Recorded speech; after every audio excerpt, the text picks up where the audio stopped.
Topping our politics lead this hour, President Biden heads to Arlington, Virginia in just a few hours to stump for Democrat Terry McAuliffe as the neck-and-neck governor's race enters its final week. This is the Republican candidate. Glenn Youngkin's campaign releases a new ad targeting McAuliffe on education again. This features a Virginia parent named Laura Murphy who had this story about a book her child brought home from school. Take a look. When my son showed me his reading assignment, my heart sunk. It was some of the most explicit material you can imagine. They passed bills requiring schools to notify parents when explicit content was assigned. But then Governor Terry McAuliffe vetoed it twice. He doesn't think parents should have a say. He said that. He shut us out.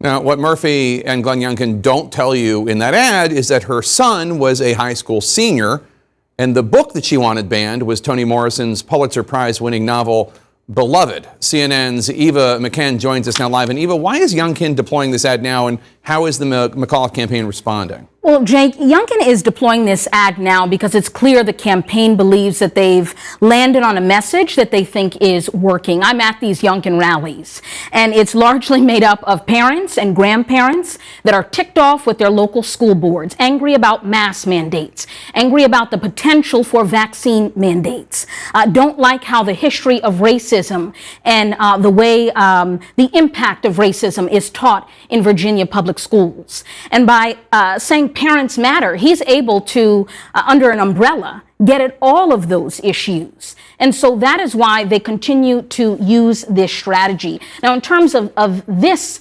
episode, you know, Beloved, an important book in American history, tells, actually is based on a true story, right? Tells the history, the harrowing history of slavery in our country, depicts a mother who kills her daughter so that she can shield her from the brutality of slavery. It's an uncomfortable reality, but it's what happened in this country.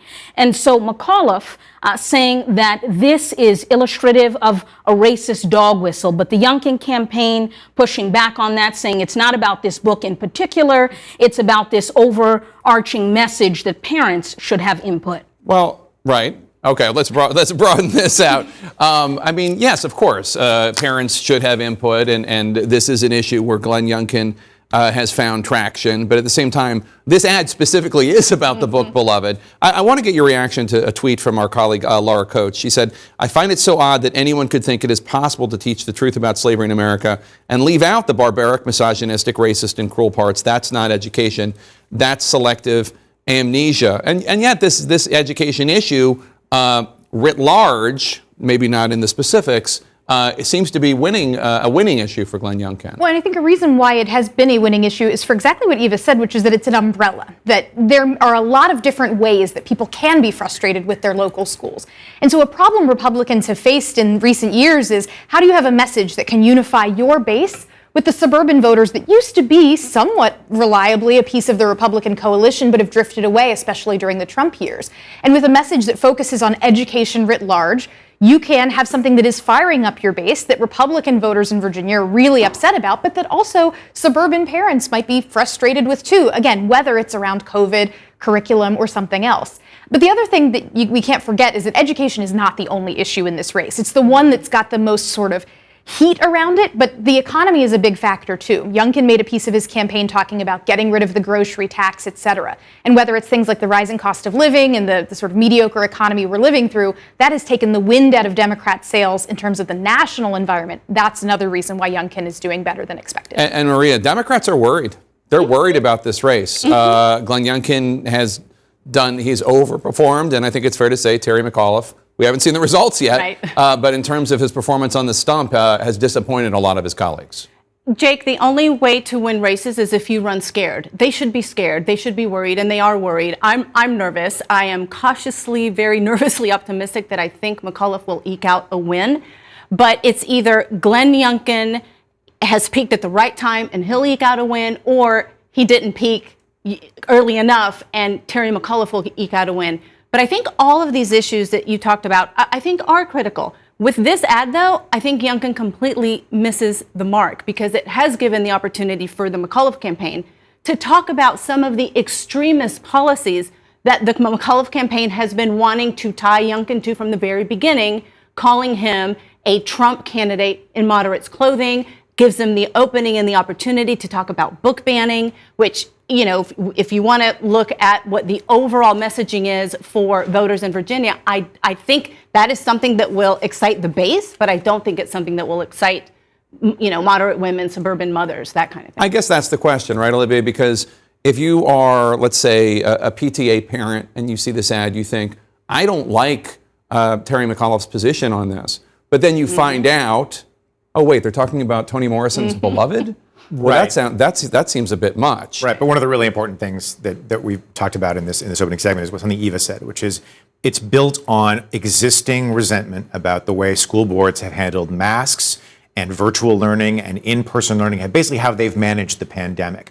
That store of resentment is basically a powder keg, and something like this is the spark, or at least that's what Glenn Youngkin's campaign hopes it is. I don't know how much the fact checking is going to sway individual voters. You know, you've seen Glenn Youngkin also say that when the FBI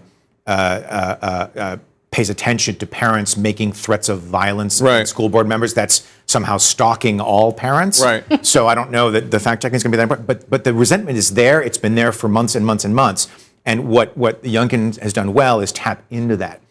Democrats should be worried, but the history of gubernatorials in Virginia favors Youngkin.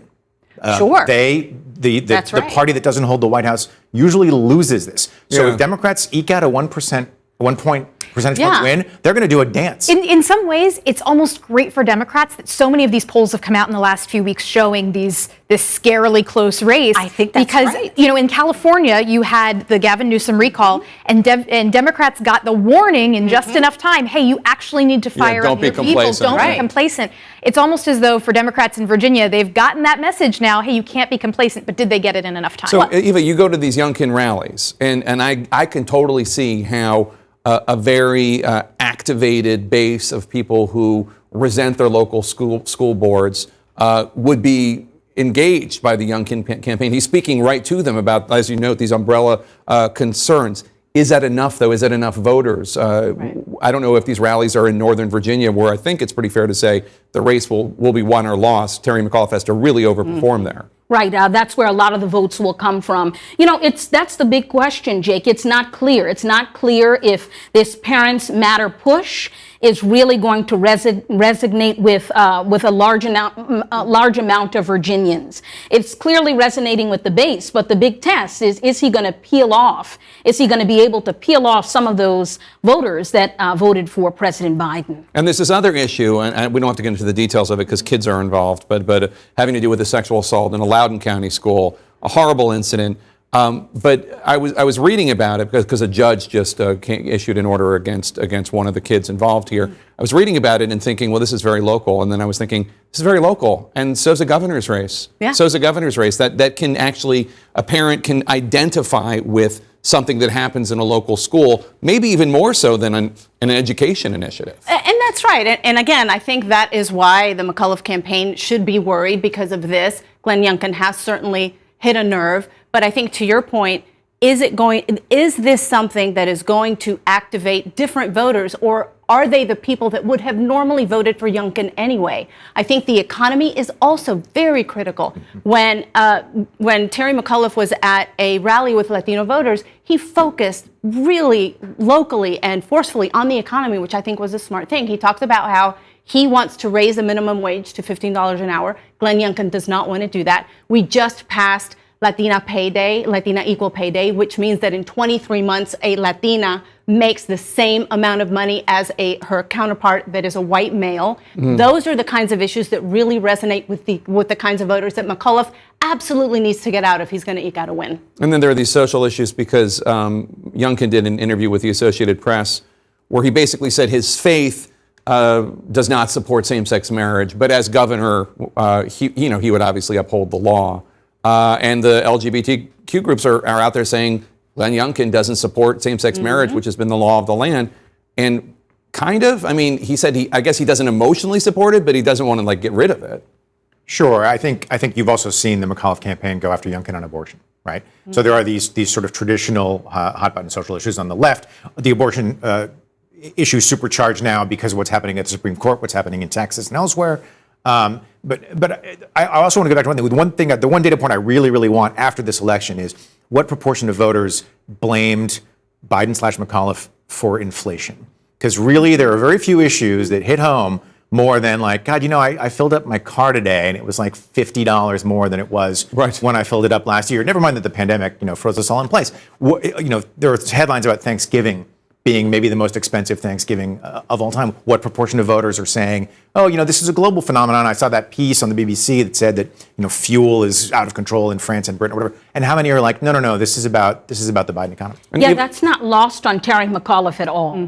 He has continually implored Democrats in Congress to get their act together. He wanted to be able to run on Democratic accomplishments, yes, some policy victories, and he hasn't been able to, and he's expressed that frustration time and time again on the trail. And I guarantee you that tonight, when Joe Biden is there with Terry McAuliffe, they're going to bring up all of these economic kitchen table issues, but they are also going to bring up this issue of tying Trump to Glenn Youngkin, calling him kind of a sleeper candidate, right? If he gets elected, Trump in khakis, I think they call them, right? There you go. And the fact that today, right, there was the trial of the people that committed all of those, the murder and the march in Charlottesville. I bet you they're going to tie those two together. Let's not forget that that Joe Biden started his campaign talking about Charlottesville and the soul of America. Yeah, thanks to all of you. Appreciate it.